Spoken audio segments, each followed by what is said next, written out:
Hello, hello, hello, hello. So today I'm going to talk about triple BE. Now to talk about the entire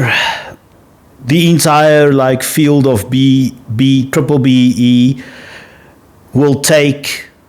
Well, you can make a separate channel for it, but with the history, and there will be current stories about it all the time for the next 10 years, but I don't have time for it, and I'm sure you don't. But I'm interested in two questions, only two questions. First, does triple BE work?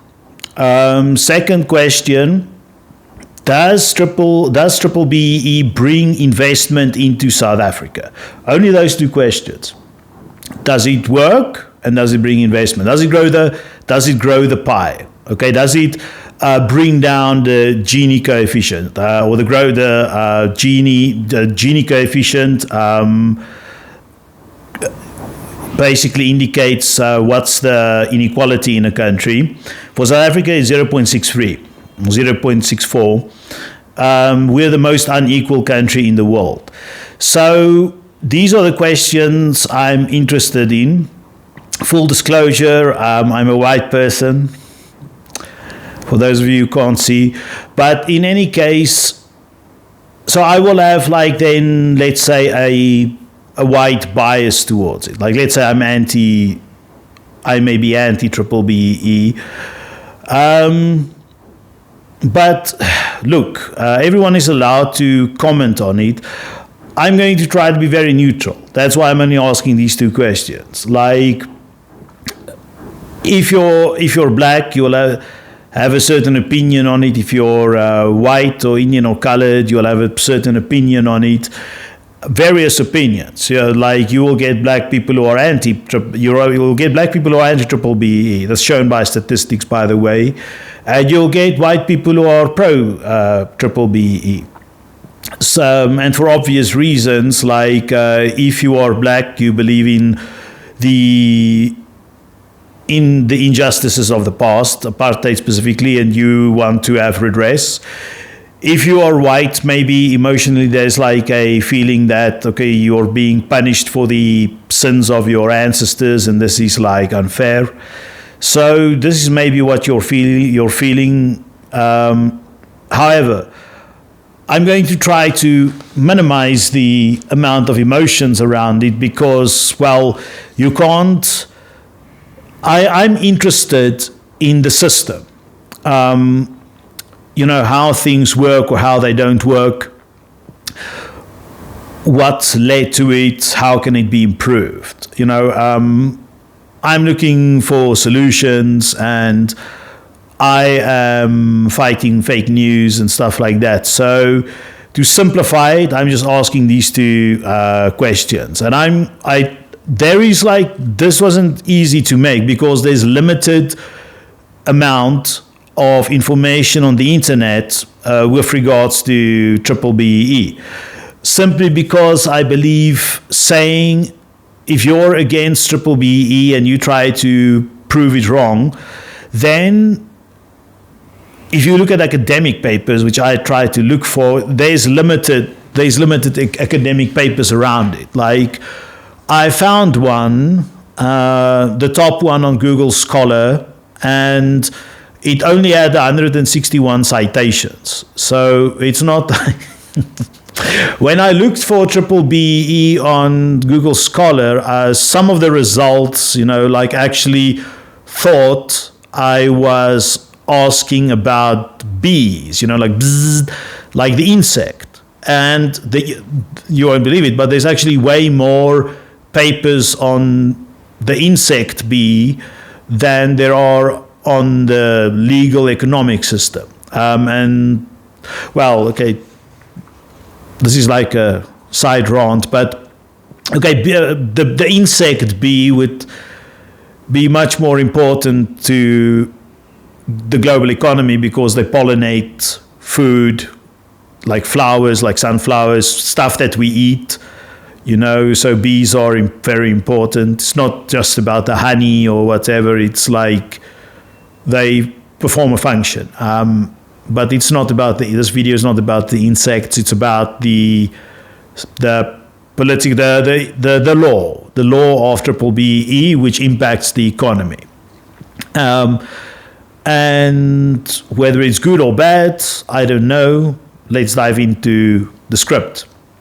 So, the Genesis. As you've probably noticed, I love Genesis. Not just the book in the Bible, which I think is interesting, but whether you believe it or not. But I just mean Genesis, like in the beginning, like what caused this.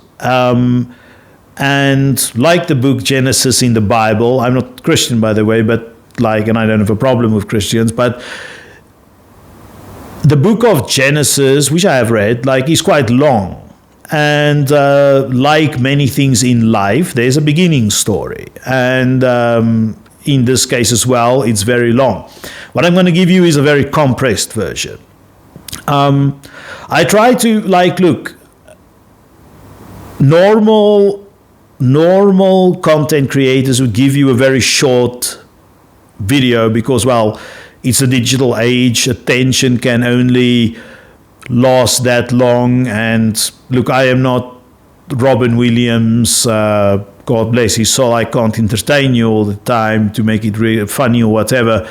Also, it's maybe not a funny matter for some people.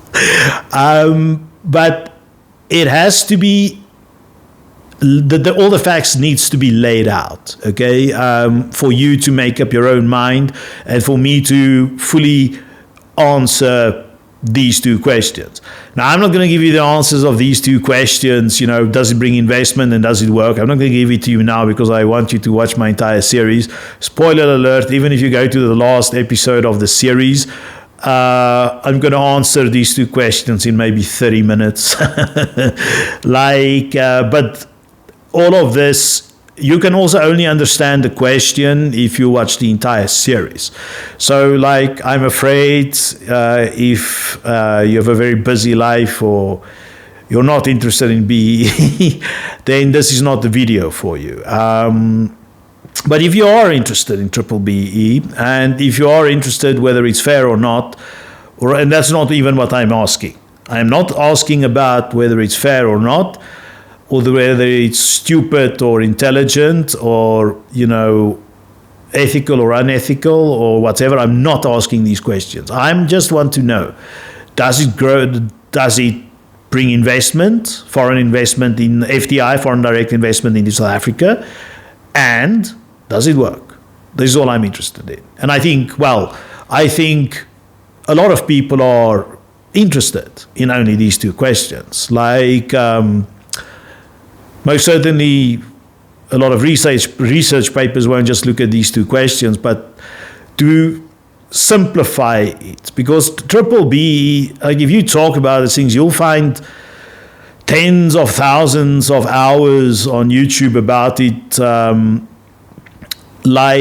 You'll find lots of academic papers on it, but as I said, academic papers are short. Also, I didn't finish my rant about the academic papers. The thing is, BBBEE, okay, these days it's changing, but up until recently, you couldn't talk about BBBEE, the predecessor of BBBEE. BEE stands for Black Economic Empowerment, and then this was replaced, 15 years ago, it was replaced by, or 20 years ago, by BBBEE, which is Broad-Based Black Economic Empowerment. Now, you couldn't talk about these things up until recently because it wasn't politically correct. You couldn't question a system which seems to be based on social justice. But these days around BBBEE, there seems to be some things that's wrong with it. But without going too deep into that, let me just begin with the genesis. The beginning of, rather not beginning of BBBEE. Why did BBBEE come to exist. So, the economic legacy of apartheid in South Africa, okay? I have a video on, do I have a video on apartheid? If I don't have a video on apartheid, I'll make one. But apartheid is like, it lasted from 1948 until 1964 until 1994. Yeah, something like that. It was lasted for 40 years. Like, and it had a big impact. This is not a story about apartheid, but I have to say something about it. Because whenever you talk about the South African economy or politics, it's very difficult to get away from like the question of apartheid. Oh, you can either overemphasize it to hide, like, let's say, certain inefficiencies or whatever, or you can overemphasize it for that, or you can underemphasize it to get away from, let's say, white guilt or white complicity in the crime of apartheid. With apartheid, I'm just going to, my personal opinion is what it was in the United Nations. I believe in the 70s or something, maybe even the 60s, the United Nations General Assembly. That's where everyone gets a vote. It's not the Security Council of those 5 nations. Like, the General Assembly voted like 80% to 20% or something on a resolution. The resolution was a bit long. I can't paraphrase, but it was something along the lines of that it's a crime against humanity. It wasn't like the Holocaust, let's be clear. And it was also, not, something that benefited the country. Because there are actually some people who believe that apartheid benefited the country, or that we are currently better off, or we were better off under apartheid than we are off now, which is also nonsense. Like, there's many measurements to prove that this is not the case. In any case, apartheid in South Africa remains one of the most enduring obstacles to inclusive development and national unity. By the time of the country's first democratic election in 1994, the economic structure was heavily racialized.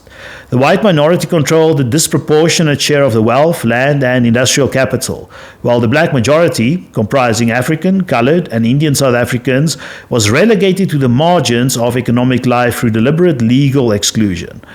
So, yeah, apartheid was done primarily. It was primarily implemented using a long series of laws. I can't recall how many apartheid laws there was, but it was over 100. Like, all kinds of nonsense. And the last one that was repealed was actually repealed relatively recently. Like, the last law about apartheid to be abolished was something about the custody of black men when there's a divorce. It's somehow discriminated against black men, and that was the last law they fixed. And you will ask, it was fixed like freaking 20 years after the fact, and you'll ask why. Your first question is probably like, why did it take them 20 years to fix in a democratic country to fix the last law of apartheid? And the reason is because there were so many laws propping up apartheid to create it, that it takes a long time to break it down. So basically, yeah, a lot of this was economic laws to benefit white people, in particular Afrikaners. So black people were specifically relegated to inferior education and labor systems, and spatial segregation. So, because apartheid in Afrikaans literally means separateness. And if we look at labor systems, so with like the labor systems, like black people were kind of forced to work for less money, and definitely they were not able to form unions. At one stage, South Africa had the same economic. I think it was in the 80s, like before sanctions, like obviously. But South Africa grew at the same rate as Japan, so that was about 8%, and it was. A lot of people was like, oh, it was because of white competence. No, it was basically because we had very cheap labor.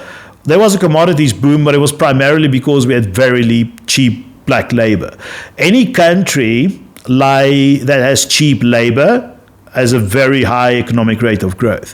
So it's changing now in China, but in the 80s, like labor in China was very cheap. That's why it seems like they came out of nowhere and they dominated, but it's not really that they came out of nowhere. It's just that they had competitive labor. Now it's true in Bangladesh and Vietnam, for example. It's true in Mexico. It's like, when you have cheap labor, you grow. And probably the architects of apartheid knew this.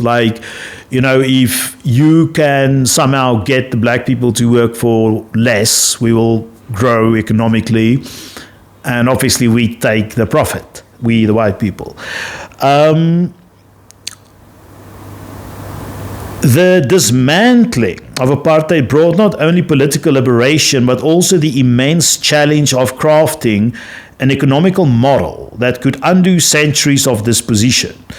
It is against this backdrop that broad-based black economic empowerment, or BBBEE, emerged as a policy intervention aimed at redressing historical injustices by ensuring the full participation of black people in the economy. This isn't an apartheid video, so I don't care if you're pro or anti-apartheid.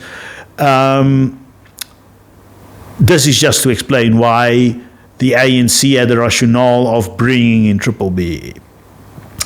So the legacy of economic exclusion. Apartheid was not only a system of political repression, but also a highly structured economic order that disenfranchised black South Africans. As noted by Musa Bayana and Mutambara in their 2022 paper, black people were deliberately excluded from owning land, starting businesses, or entering skilled trades through a series of racially exclusive laws and policies. Their economic role was largely limited to providing cheap labor for mining and agricultural sectors, while entrepreneurial development was actively stifled. The foundations for this exclusion were laid as early as the colonial period, which, with policies like the Glenn Gray Act under Cecil John Rhodes, which sought to dispossess Africans of land to push them into a wage economy. So a lot of people also say that,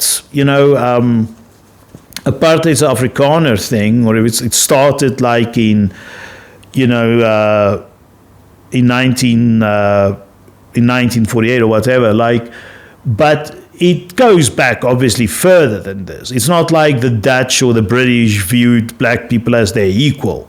It's not like you can become a black engineer in the British Empire 300 years ago. So it's not new, the idea, that certain people need to be excluded from the economy. It's not a new idea, And now the reverse is happening, there's a feeling or a effect or a fact that some people are excluded from the economy, but it's not new. It's not new at all. Post-1948, the apartheid government institutionalized Afrikaner economic advancement through state-supported initiatives like the Afrikaner Economic Empowerment AEE program. This system of race-based economic promotion served as a historical precedent for later empowerment models, albeit inverted in beneficiary structure. The apartheid state's investment in white-owned infrastructure and business entrenched racial capitalism, leading to deep structural imbalances by the late 1990s. So, yeah, like, there's several points of inversion in South African history. The last one, I believe, was something like when the ANC now led, well, a year ago, like when the ANC lost their first election, the first election they got under 50%, and they have to share power with the Democratic Alliance, or the DA. Like, that's an inversion point. Before that was the Democratic election of 1994. Before that was like independence from the UK and apartheid. And before that was, let's say, British colonialism. And before that, Dutch colonialism. So it's like several, and like then you can go into finer granular detail, which I'm not going to do. But to put it into perspective, like when I'm just talking about one of these because apartheid was initiated mainly by Afrikaans people, and I am one. If you don't know, if you can't hear from the accent, the R's and the G's. But in any case, when the United Kingdom, or the British Empire rather, not the United Kingdom, when the British Empire invaded the Boer republics, Boer or Afrikaner republics in, I don't like the word Boer, because Boer means farmer in two things. It sounds like a bit like the English word Boer, which is like boorish, B-O-O-R,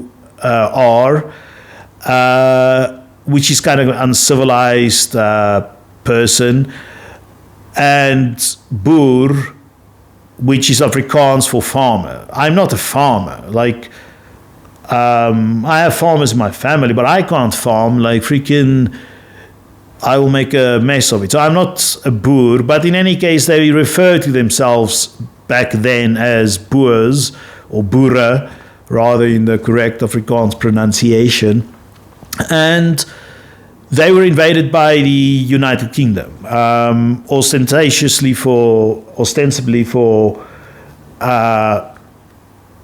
civil rights for like English people in those republics, but more specifically for the gold.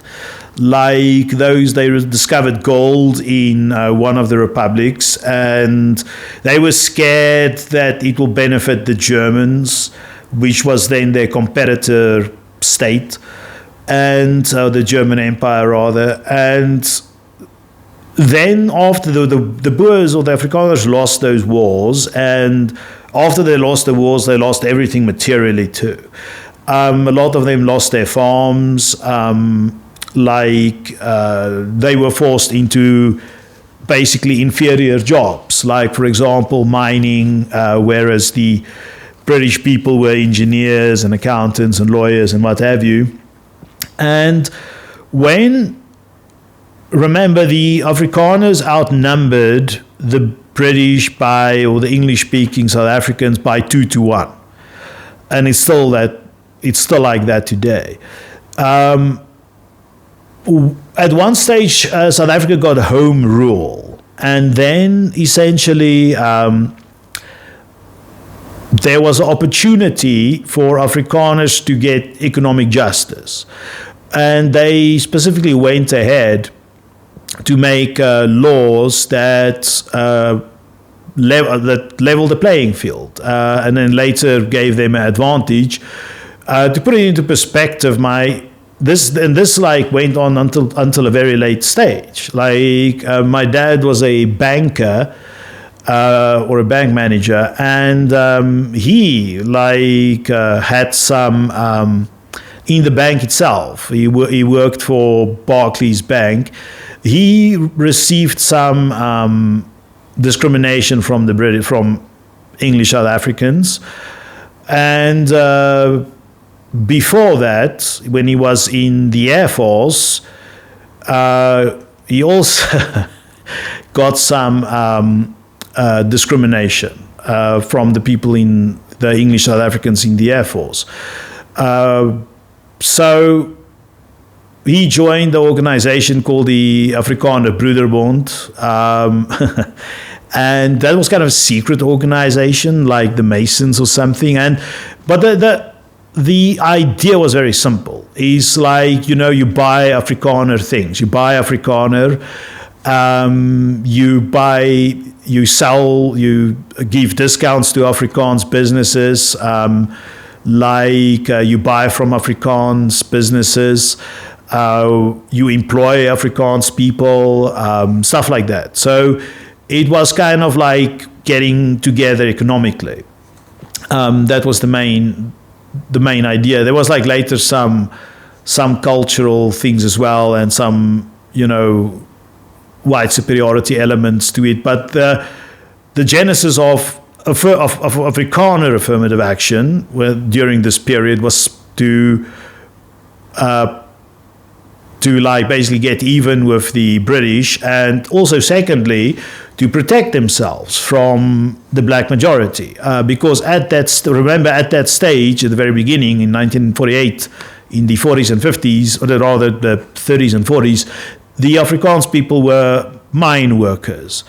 And then you got like South Africa started to, South Africa started to, I started my watch for running. But in any case, let's see if I can sprint through this video. But in any case, these black workers, the cities started to, South Africa started to urbanize. And the black workers were willing to work for a lower salary than the Afrikaans workers. Hence, the Afrikaans workers started to band together to basically get better conditions. And you may argue that this was actually beyond this thing that Cecil John Rhodes did.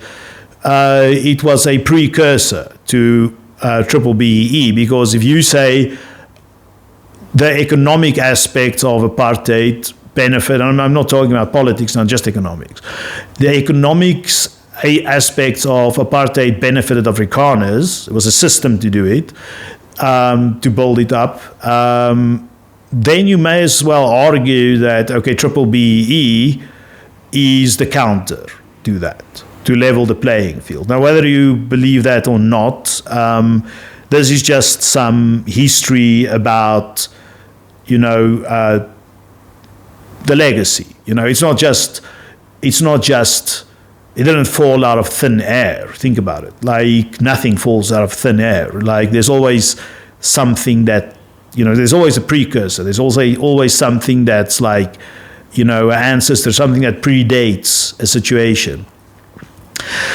So, next up, the democratic transition and the origins of BEE. The African National Congress, or ANC, upon assuming power in 1994, was immediately confronted with a dual imperative: stimulate economic growth and address structural inequality. Early policy documents such as the Reconstruction and Development Program, or RDP, articulated the vision of economic transformation that emphasized redistribution, empowerment, and broad participation. The RDP South Africa, since 1994, we have had these economic 5-year plans, if you wish, much like the Soviet Union or China, but they oscillated between capitalist and socialist. A lot of people say falsely that South Africa's, was neoliberal, and like now it's communist or something like that, or the ANC is neoliberal, or the EFF is communist. None of that's true. Like, if you look at theories of economics, it's just capitalist and socialist. Like, very few people believe in these things, and follow these policies. If the ANC was just neoliberal, then we would be like Chile in the 1970s, and that's not true.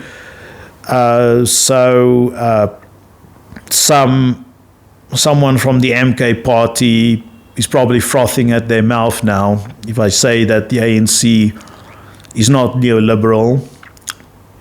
And they're frothing at the mouth because, well, they're MK. I made a video about MK saying whether they're fascist or not. You know, there's a reason I made that video.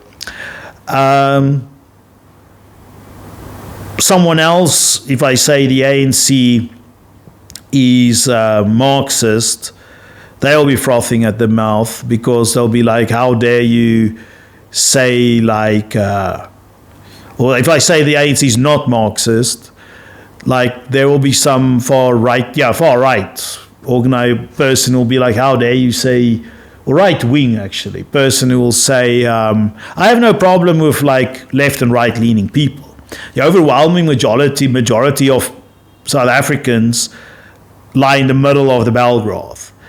If you take the bell graph middle and you go like, let's say 30% to the left and 30% to the right, 80%, 75% of South Africans lie there. It's only 25% of South Africans who lie on the margins. That's a fact. Well, at least for now, in the year 2025. They've done, Frans Cronje from the the Institute for Race Relations, they did research on it, and they concluded that the overwhelming majority of South Africans are more or less centrist, or right-leaning or left-leaning. They don't like these weird far-right or far-left ideologies. That's also why there's this discussion around BBBEE.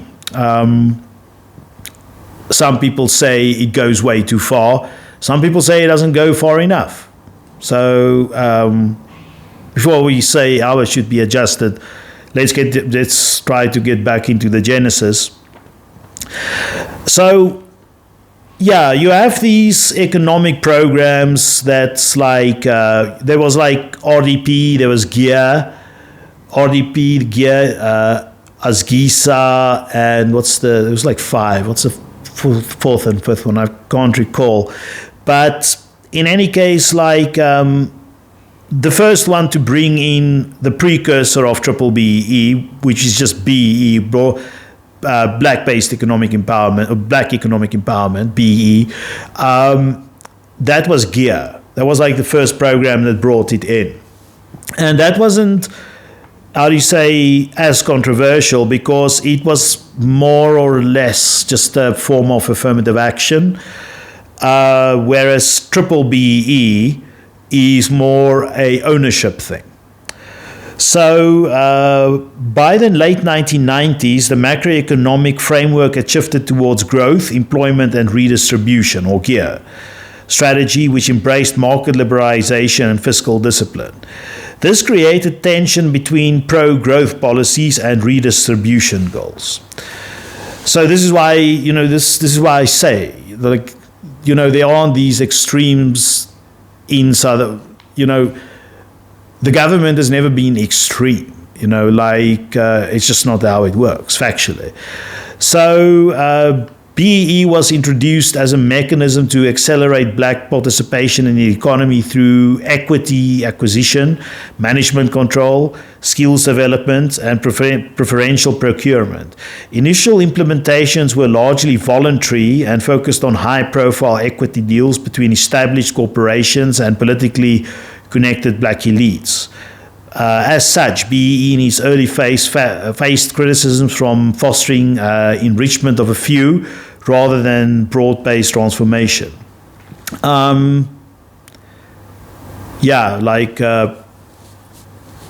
Spoiler alert, that's the thing. But I'll explain it in detail. The president of South Africa, Cyril Ramaphosa, was actually one of the very first beneficiaries of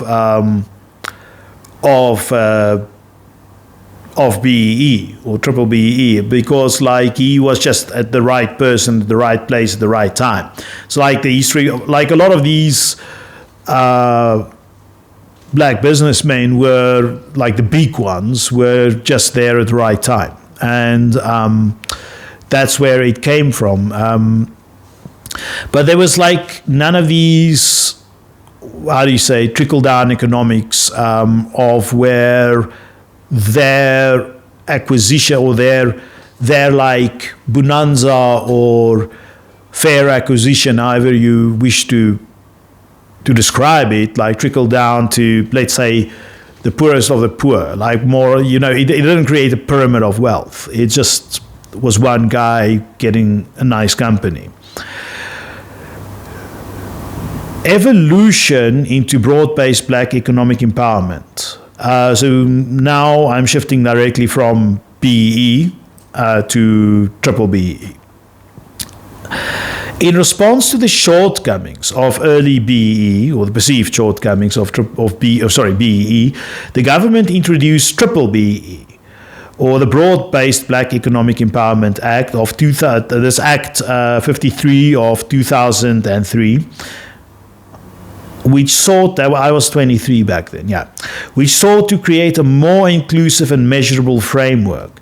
The BBBEE policy framework expanded beyond ownership to include additional pillars such as skills development, enterprise development, socioeconomic development, and preferential procurement.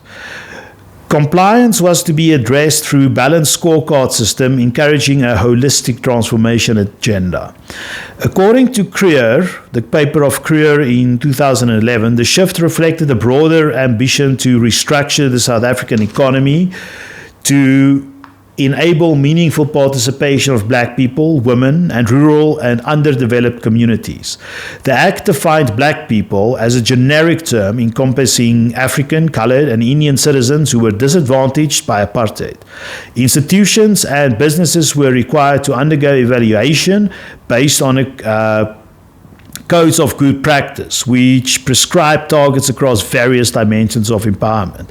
So this is like a problem with one of the problems of BBBEE. There's advantages of BBBEE. This isn't like a EAT-P. This isn't like a kneecap video. It's also not like an advertisement for it. But this balanced scorecard system was a bit strange in the sense that, if you go for a driver's test or, if you write a mathematics test or whatever, it becomes very clear whether you pass or not. That's just the nature of the test. But this balanced scorecard system was very, iffy, in the sense that it was no proper tool of measurement. So that's the first problem. If you don't have a proper tool of management, how can you say like something is done or not done? If I have a compass that's broken, or a GPS system that's broken, I have no idea where I'm going, so something, I may go in the right direction, maybe, or I'll just go most probably in the wrong direction because I don't know, even if I'm a good person, I'm a well-intentioned person, whatever I want, my goal is, my destination is a good destination. If I want to fly to the Seychelles for a dream holiday, but the aircraft suddenly loses its GPS, aircraft has 10 or 20 ways to navigate, but if it loses navigation, then you're fucked. You'll die probably. So, because the Seychelles is in the ocean, even if it was over land, the pilot simply won't know where he's going. So, and you may think that's over the top, that's over the top analogy, but this has life or death implications. I think 1 in 5 children in South Africa go to bed hungry every night. That's a life or death situation. And if you have optimal, efficient, and effective tools to your disposal, that's disposed to you, you may fight this. And this is why BBBEE is either very good or BBBEE is either very bad, because is it going to, let's say, reduce hunger in South Africa, which is dangerous?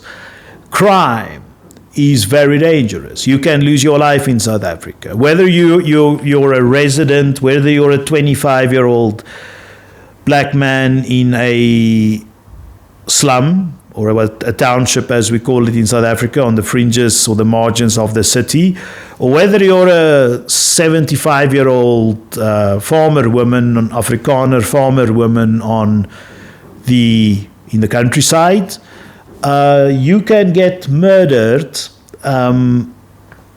in a crime event. And crime is usually, in any country, disproportionate levels of crime usually goes along with economics. Any country where there's like something wrong economically is an unstable country.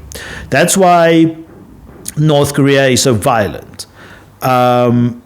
Is because of economic reasons. The government needs to terrify and oppress its people, or else there will be a uprising. That's why the Syrian civil war was so deadly, or arose in the first place, because bread prices or the price of flour rose. No pun intended, but the price of flour rose, and then the bread prices rose. And then, it rose by 3 times or something, and because they had a drought, possibly created by global warming. But like in any case, it created economic instability. Now, if you're a wealthy Syrian, this was never going to be an issue, because you're slightly poorer because you have to pay more for bread. But probably bread's not the only item in your grocery basket. Maybe it's only 1/10 of your grocery basket. The rest is other stuff like, I don't know, soap, vegetables, like meat, electronics, what have you. But if you're a poor Syrian, maybe it's 30% of your bread basket. So then economics becomes like deadly. And this is why we need to look at BBBEE also in that light. It is a very powerful tool. There's a lot of laws that supports it. Okay, so basically having like a good balanced scorecard is important. So you can know whether something is working or not. So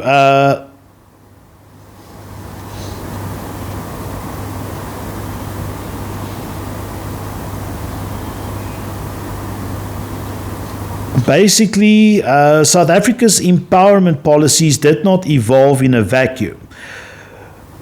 Musa Bayana and Mutambara, in their 2022 paper, highlight that similar approaches were adopted in other countries with histories of racial and ethnic exclusion.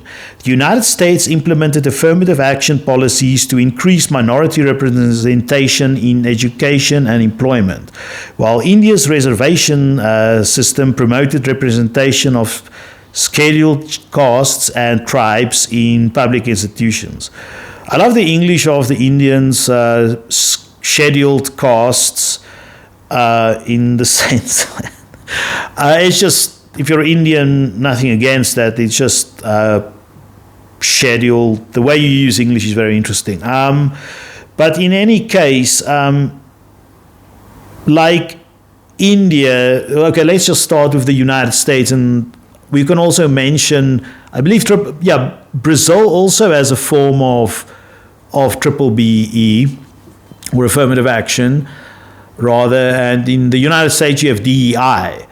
But look at the history, once again. It didn't fall out of thin air. Like in slavery was the slavery you had in Haiti. Okay, well, Haiti now is totally black, so they don't need BBBEE. But like in the United States and Brazil, which had chattel is it chattel or chattel slavery, where you basically bring in people all the time and they die in the sugarcane plantations or the cotton plantations. The average, I don't know stats about the US, but the average age of a slave in Brazil, I think the maximum age of a male slave was 30, like, because they work you to death.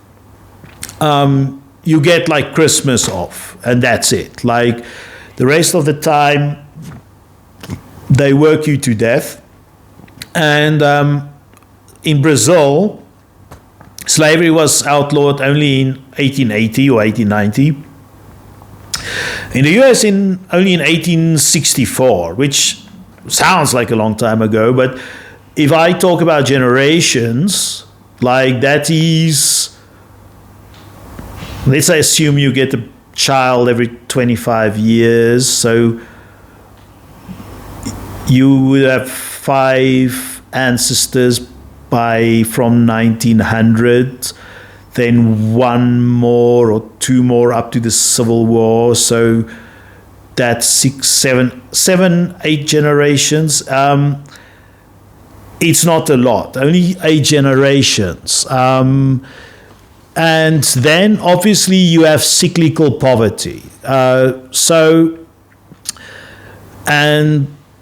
I know about cyclical poverty because my family used to be trapped in cyclical poverty. Like, my great-great-great-grandmother was born in a British concentration camp. I don't have anything against British people. Not British, like, back then it was a British Empire. So she was born in a concentration camp of the British Empire because she was like a boer, like Afrikaner woman. And, well, I guess it started, by her just surviving freaking concentration camp and the war against the British. And then later, like, let's say her child, my great-grandmother, no, wait, my great-grandmother was born in a concentration camp. My grandmother, yeah. So my grandmother, then being her child, surviving the initial British poverty, the poverty that the British forced upon the Afrikaners. And then, like, by the time my mother was about, I don't know, like 16 or something, like, we became like independent from the British Empire. So now my mother can make more money because there's no more discrimination from the British against Afrikaans people. And then, well, me, I'm the first person in my family to go to university. Am I? Wait, yeah, it's like me after my cousin. And again, my grandfather was university educated. But the first generation, like me and my cousins, was the first generation to basically everyone got a university education. And then, like, you really break the circle of poverty because, like, we can all just make money straight away and then buy homes and vehicles. And yeah, I mean, well, I had my first vehicle given to me. My grandmother's husband, my grandfather, was dirt poor. Like, he was like literally, he worked on the roads. He created roads. Like, and they didn't have proper clothing. Like, they were really super poor. And he worked his way he worked his way up all the way to like brigadier general. But this is just to illustrate that, it takes they could probably have only done this, with the fall of the British Empire and the rise of Afrikaans or Afrikaner South Africa or apartheid South Africa, whatever you want to call it. Like, that enable them to break the cyclical poverty. And if I have children, they will also basically be free of this. Okay, so obviously when you have conditions like this, you need help to break the cyclical poverty. So that's one of the ideas behind BBBEE. And you have it you have similar things in Brazil, you have similar things in the US. Then with regards to India, also that's even worse in the sense that it's for thousands of years because of the way India is set up. You have your Dalit classes, the untouchables. There's so many classes, but the lowest of the low, I think, is the Dalits, like the untouchables. That's the people who clean toilets and dispose of dead bodies. And then the ultimate high class is the Brahmin, the Brahmin, who's the priest class. I dated some Indian Brahmin woman, by the way. But in any case, I don't know why I mentioned that, but in any case, that is like negative for society in general, because like if you have a big Gini coefficient, more crime, more instability, more jealousy, all kinds of, stuff can happen from it. Insecurity, possibly revolutions. So you want to keep your Gini coefficient low. And that's why India had it since the 1960s. Like, they're still not there, with the cost reallocation. Like, there's still big difference in Indian society between your lower costs and your higher costs. And in India, actually, it's also tied to like how phenotypically white you are, because you had the people from the south who were darker, and the invaders from the north, the Aryans, who were lighter skinned, the people from Gujarat. I don't know if you're Indian, you can correct me on all of my history.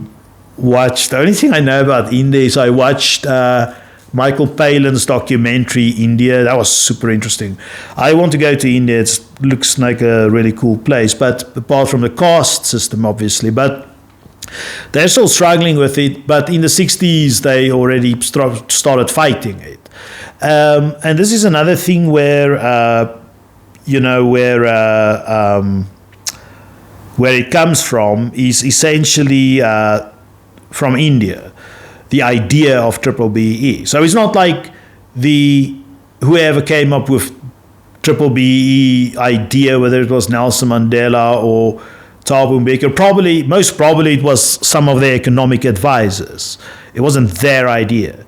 They were just president. They had economic advisors. It was probably the idea of some economic advisors to bring it in. And it wasn't their, surprise, not their original idea. It's like, many other countries, big countries, Brazil, India, the US, not even has it. So it's not a new thing. And the idea is to make society more fair and to bring down the Gini coefficient. If it works. If it doesn't work, then you have to ask yourself some questions. Or if it's only some people who are getting rich, whereas the poorest of the poor remain poor, get even poorer. Remember, this is one of the questions I'm asking. Is it growing the cake? Or does the cake stay the same size? And do some slices of the cake, like the slices belonging to the poorest of the poor, do they actually become smaller because of BBBEE? This is what I'm interested in. Does this happen or doesn't it happen? Okay, so furthermore, as Shai, Molafignana, and in their 2019 paper note, public procurement become a critical tool in the South African context, just as it has been elsewhere, to influence market behavior and promote socioeconomic goals. The use of government purchasing power to advance black economic participation aligns closely with the sustainable public procurement, or SPP, principles, which advocate leveraging state spending to achieve developmental outcomes. So this is another way, because like a big criticism against BBBEE is essentially that you get suppliers or tender, you put out tenders, and then you get suppliers, and some of these suppliers are either parasites, incompetent, or they're downright thugs. And we call them tenderpreneurs, and they just in it to make money somehow. And sometimes they work with these front companies, like, or the how do I say, the work gets done, but like by, let's say, a competent white company. Okay, look, I'm not saying black companies are incompetent. Like, you know, I have like this guy who worked for me. He's way more successful than me, by the way. He basically did IT. He actually went into artificial intelligence, and today he is one of the most successful if not the most successful artificial intelligence companies in South Africa. But I mean, he's not like connected to the ruling party, you see. So he doesn't get these tenders. So here is a competent black person who doesn't get like a tender, and then you get competent white companies who can do the work. But let's say some of them are corrupt. So they have no problem finding one of these tenderpreneur guys, and then like the tenderpreneur guy, how it works is he gets someone, the white guy bribes him to basically get the contract. Then the tenderpreneur goes and he bribes someone in the state, in one of the state departments. Then that guy goes, he inflates the budget, okay, and then for that the government will pay for like the government will pay for a project, and then he assigns that to the tenderpreneur, to the shelf company, which in return distribute or gives it to the real contractor who bribed to get in, or pay the bribe to get the contract. So there's a lot of money being lost quite often by these tenderpreneurs. But remember, BBBEE isn't just that. There are people who are very honest, and there are people who benefit from BBBEE, but who also happen to be very competent. Remember, both of these things can be true. I know there are right-wing people who will say that, okay, no, BE never works. But what if, someone can give proof that sometimes it does work? At least from a technical perspective and a money savings perspective. Because remember, you don't always need to, you get a scorecard, right? And I mentioned about the scorecard can quite often be totally broken, but now and then it can work out. And you can get to fill in your scorecard that you comply to all of these DEI or broad-based DEI is not the same thing as broad-based black economic empowerment. You adhere to all of these rules, and you happen to be competent, and you happen to be cheap, okay, something like that. And then it may be a good thing. Although triple BEE is usually just about, the price of everything stays the same. Hopefully there's no corruption. And then it gets assigned, the job gets assigned to the black company, or, well, if you're a white company, then essentially you just give some equity to a black person. If you're smart, what I have seen, because I know some business people, if you're smart, then what you do is you just start a company with a black person, like if you're white. And it doesn't need to be parasitic in any way whatsoever. If you want to, start a law firm, you just started. Hopefully you weren't racist at university and you made some friends, in your department. You just start a company. If you're a lawyer, you just start a company with 2 other black lawyers. Then you're automatically a B. I think you just won. You're a triple BEE company, which is just out of definition. Just the definition, because now the ownership is totally divided. So, but white businessmen already know this. The people who are doing business, basically, ones that are creating new businesses created from scratch, that it's already triple BEE, because they know the law. And it seems that the people with the biggest problem with this are people who have basically full equity of the company already. So, let's say, I shouldn't call names, but let's say Elon Musk. There's a vested interest for. Oh, it's weird. Elon Musk is a weird man. He has so much money. I'm not saying give all your money away like Bill Gates. I'm just saying it doesn't matter if you lose $1 billion, because he's got 350 the last time I checked. At one stage he was 500. So I assume Elon Musk has the talent to make money quickly. So, he doesn't, for companies who are really strategically orientated and even profit orientated,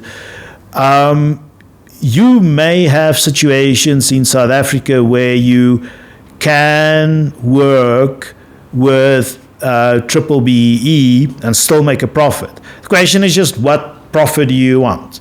Do you want a 0.1% profit? Are you satisfied with a 1% margin? Do you need at least a 10% margin?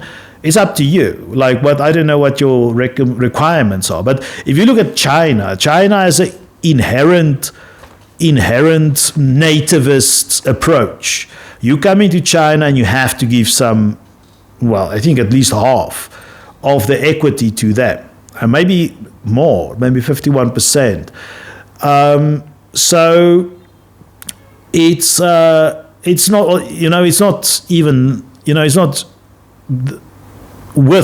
in terms of ownership, triple BEE isn't even unique. In terms of if you want to do business in China, that's just the way it operates. That's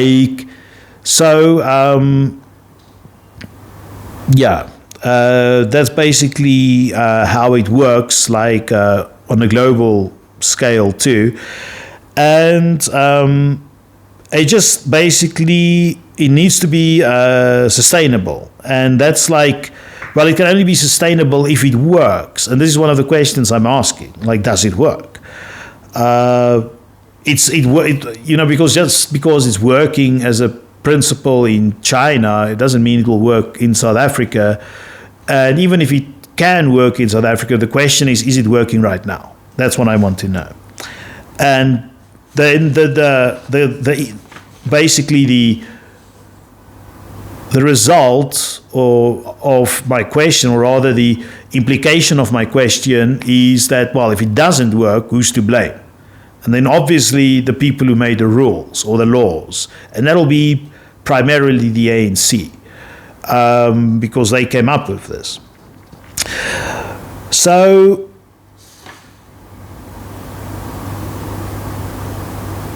basically, initial assessment of BBBEE were mixed.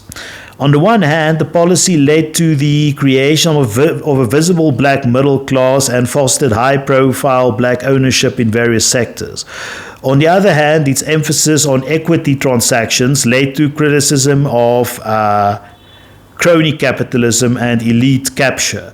The failure to achieve widespread transformation prompted the inclusion of more rigorous verification systems and sectoral charters.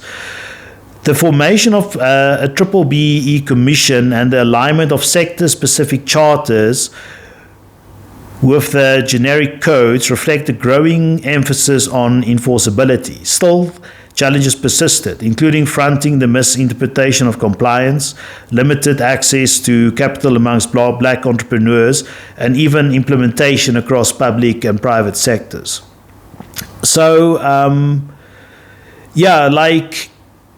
remember, so crony capitalism is also just this thing that is prevalent in South Africa. Like, you get people and, well, because the government just wants to show that they're doing something to redress the past, to equalize out this apartheid thing, they use BBBEE.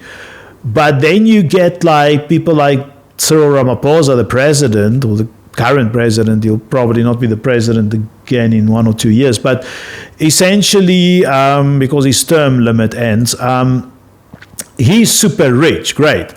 But does this money of his, does it trickle down? Does it trickle down to, because let's say he's worth, I don't know how much he's worth, but let's assume he's worth 10 billion rand. Now, if he gives away, no, not even give away, if he just spends 10 billion, sorry, he's worth 10, let's say he's worth 10 billion. If he spends $1 billion, that's like what, 100 million? How much is $1 billion? Is it 1,000 million or 100 million? I'm embarrassed. Let's say it's 100 million that he spends. How does he spend it? Like, does he spend it on, let's say, fancy cars or stuff like that? Or let's say, does he build a massive hotel? When he builds this hotel, let's say, this hypothetical hotel, does he use black contractors? Because let's say he's thankful or whatever for his BBBEE status. Does he then use only, does he pay it forward? Does he pay it forward? Does he use like black contractors to build his hotel? Once the hotel is built, does he use black suppliers to get the food, the supplies for the hotel? Does he use black managers and employees at the hotel? Let's say the answer is yes to all of these things. Does he, let's say, give them a tip? Okay, job well done. Even if you're a supplier and I just spent R1 million on you, I'm going to tip you like, let's say, 50,000 rand, because you're black and like you did a good job, and even if he buys a Ferrari, probably he won't because he's old, he will buy a Rolls Royce. But also I don't think he does conspicuous consumption. But let's say he buys a Rolls Royce. Does he buy it from a dealership that's run by a South African Indian, or does he buy it from a dealership owned by a black person, a black South African? Because, also remember, BBBEE is about local ownership. Like, you can't benefit if you're an African American. You have to be, you have to be South African. In any case, so how does he spend his money? Also, when he goes to the supermarket, does he buy like maize meal? Probably, okay, well, this is just obviously has people buying shit for him because he's the president, but like if he buy, like hypothetically, if he bought stuff at the supermarket, will he have a little list of companies that he knows like are either owned by black people or whose majority owned by black people, and he goes and he buys his groceries accordingly? So in other words, my question is, does he pump back money into the black community? And if yes, let's say what amount, what percentage?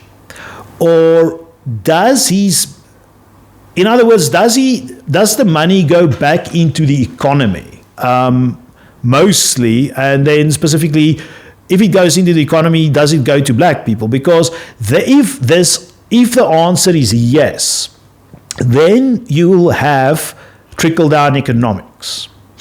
And if this trickle-down economics if it works, then theoretically, practically, the BBBEE will be a success. Because then, it's broad. The BBBEE is broad-based black economic empowerment. So if it's broad, then you can say, well, yes, it has worked. So this is what I want to know. Is it working? Question 1. Question 2, does it bring foreign investment? These are the only 2 things I'm concerning myself with in the series. Spoiler alert, you'll have to wait until you have to watch all of this to understand it. Unless you're South African and you're a BE practitioner, then you're probably wasting your time with this video. But if you're not, maybe it's interesting. I hope so. Or this video will just exist and no one will ever look at it. That's also possible. At least I'm immortalizing myself on the internet, but that's just a joke. But no, look, I want to talk about this because there's people who's super anti BBBEE, and there's people who are super pro BEE. BEE is either working, BBBEE is either working, or BBBEE is not working. It either brings in investment or it repels investment.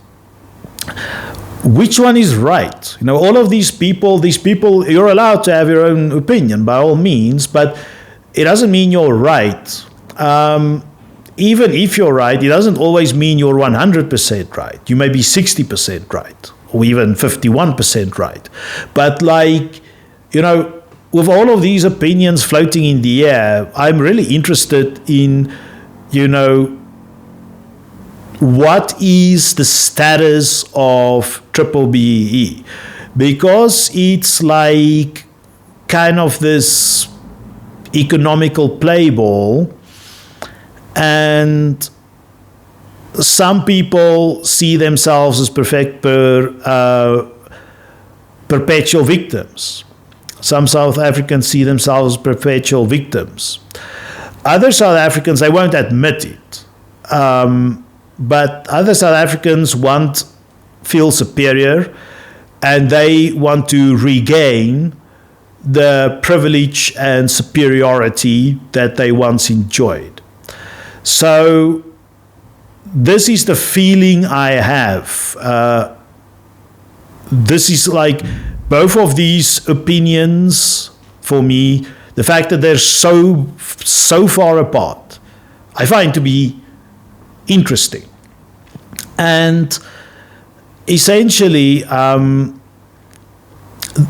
there's a real danger in the sense that there's foreign forces that's of broader fronts that's basically rooting for each side, either rooting because of ideology or rooting because they think they may make a profit if triple BEE succeeds or fails, or the proponents of triple BEE succeeds or fails, or the opponents of triple BEE succeeds or fails. So there's vested interests, international vested interests as well. Like, I think if we as South Africans, if it was just a South African issue which we could speak about daily without fear of like being chastised or being made a fool or whatever,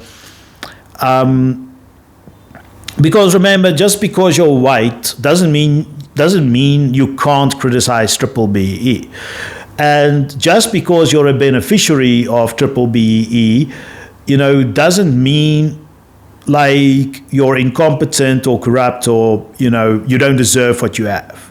Like, if you are a beneficiary of triple BEE and you did an excellent job, let's say, and you use your profit to buy a Ferrari, that's none of my business. Like, I'm just glad that you were efficient, effective, and you optimized your work and effort. So I think this is just what we all need to understand. But it's time to have you always need to calibrate your way forward. And like, getting back to the triple BEE scorecard,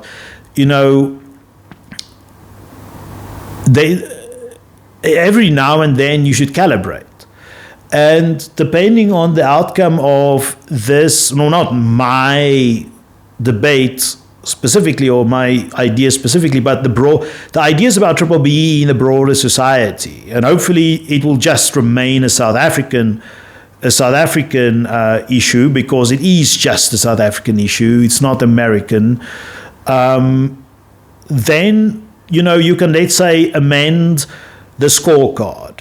You can amend your navigation, or you can calibrate rather your navigation equipment, and thereby making South Africa better. Like, you want several things. Like, you want to reduce the Gini coefficient. You want to make South Africa more equal, or else there will be a revolution 10, 100 years from now.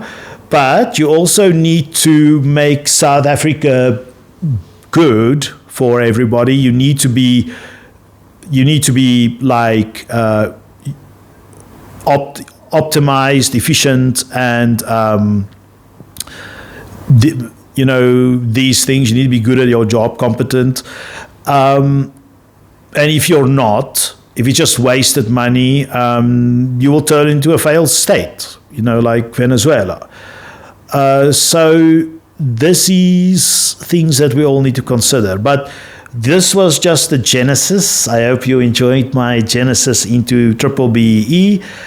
If you're a beneficiary of triple BEE, or if you're a massive, massive opponent of it, please give us your opinion, and please cite some research papers, because I'm specifically interested in the research about it, because only with like a good analysis can we make opinions.